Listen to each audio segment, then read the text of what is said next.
बागेश्वर से बड़ी खबर, जहां पर दबंगों ने दी खाकी को चुनौती। एसएचओ और पुलिसकर्मियों पर ताने हथियार, दरांती और कुल्हाड़ी लहराकर दिखाई धमक। 20 साल पुराना मामला सुलझाने गई थी पुलिस। कांडा तहसील के भंडारी सेरा गांव का मामला, पुलिस ने बमुश्किल मामला शांत कराया। दरअसल कांडा थाना पुलिस के अनुसार सीएम हेल्पलाइन में शिकायत को निपटाने के लिए पुलिस भंडारी सेरा गाँव पहुंची थी और एक शख्स ने 20 साल पहले एक युवती से घर से भागकर शादी कर ली थी और वो हिमाचल प्रदेश के शिमला में रहने लगे।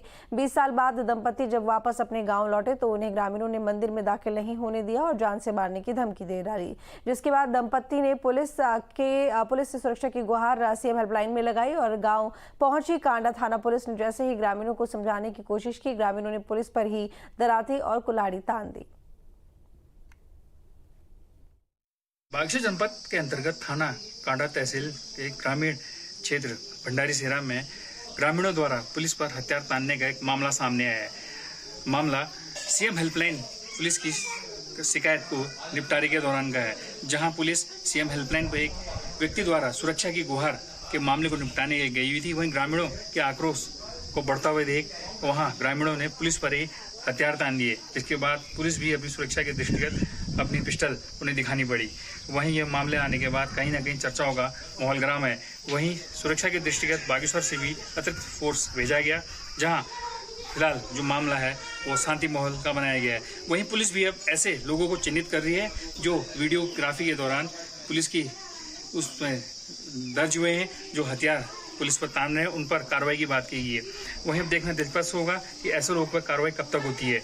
वहीं ग्रामीण की सुरक्षा के दृष्टिगत पुलिस ने उन्हें आश्वस्त किया है कि उन्हें किसी प्रकार की कोई भी सुरक्षा में उसकी कोई कमी नहीं होनी चाहिए। वहीं फिलहाल पुलिस भी तहरीर पर कार्य कर रही है। अब देखना दिलचस्प होगा कि आखिरकार इस पर जो पुलिस पर हथियार तानने वाली बात कही थी, कितने लोगों पर कार्रवाई थी है। हिमांशु गुड़िया, न्यूज़ स्टेट, बागेश्वर।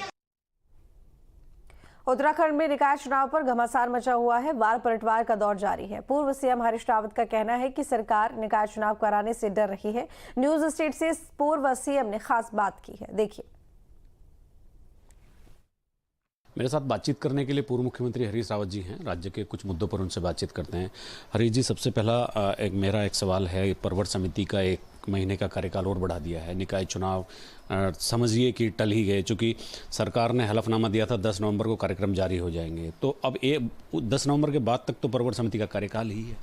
ये परवर समिति रूपी जो आड़ है, विधानसभा के विशेषाधिकार रूपी जो आड़ है, उसको लेकर के ये छल रहे हैं माननीय हाईकोर्ट को भी और माननीय जनता जनार्दन को भी। और इसके पीछे इनके क्या मंशा? इससे भाजपा का जिस दिन स्वस्फूरित तरीके से, नहीं तो इस तरीके की कमेटी के गठन की मांग विपक्ष करता है, सत्तारूढ़ दल ने उठाई और उसको जिस तत्परता से माना गया और जिस प्रकार से प्रक्रियाओं नियमों को खड्ड में दबा दिया गया गैर भराड़ी सैन के अंदर, मैं उसी दिन समझ गया था कि क्या निष्कर्ष निकलने जा रहा है। रावत जी, उनका कहना यह है कि उसमें तो कांग्रेस के भी विधायक हैं, हरीश धामी जी, तो सभी का प्रपोजल आया कि 1 महीना बढ़ा दिया जाए। अब देखिए, मैं समिति की उस पर टिप्पणी नहीं करूंगा, क्योंकि उसको वही अधिकार है जो विधानसभा को है। ये निकाय चुनाव कराने से डर क्यों रहे? लेकिन ये चिंता की बात है, ये चिंता की बात है। और ये चिंता इस बात को लेकर के नहीं है कि चुनाव पर क्या इसका वो है, चिंता इस बात को लेकर के है कि आप इसके जरिए राज्य के अंदर कुछ गलत परंपराएं डाल रहे हैं, कुछ गलत रास्ते चुन रहे हैं, तो उससे जो हमारा स्थानीय लोकतंत्र है वो भटक रहा है। वो भटका दिया आपने, 1 साल भटका दिया। तो एक बार चोर ने चोरी कर दी, उसका मलाल नहीं है, चोर ने घर देख लिया, उसका मलाल है। तो भाजपा ने जो है चोरी तो कर ही दी है, लेकिन एक गलत रास्ता चुन दिया है। अब दूसरे कल आने वाली, अरे ये अंतिम विधानसभा तो है नहीं, ये अंतिम सरकार तो है नहीं, न जाने कितनी पीढ़ियां आएंगी उत्तराखंड की, न जाने कितनी पीढ़ियां आएंगी। तो उसके लिए आप क्या रास्ता तजवीज़ कर रहे हैं भाई? ये क्यों नहीं कराना चाहते आखिर समय पे चुनाव? इसलिए नहीं, घबराए हुए हैं, डरे हुए हैं, इनको हार दिखाई दे रही है और हारेंगे। आप पहले नहीं भी हारते, मगर अब हारेंगे, जनता सब समझ रही है। एक इशू ये था राव जी की अभी पिछले दिनों एक मामला प्रकाश में आया कि कोरोना काल में छोड़े गए 500 कैदी अभी तक जेल में वापस ही नहीं लौटे। उस समय इसलिए छोड़े गए थे कि डिस्टेंस मेंटेन करनी थी, पैरोल पे छोड़ दिए, अंतरिम जमानत दे दी, लेकिन समयावधि बीत गई है। 3 साल हो गए, 500 कैदी वापस नहीं गए। किस तरीके की सरकार चल रही है, किस तरीके से व्यवस्थाएं चल रही हैं, ये तो पुलिसिंग पर बड़ा भारी धब्बा लगा दिया है। मैं जानता हूँ जेल प्रशासन में बड़े अनुभवी लोग हैं, कैसे इस तरीके का निर्णय लिया गया।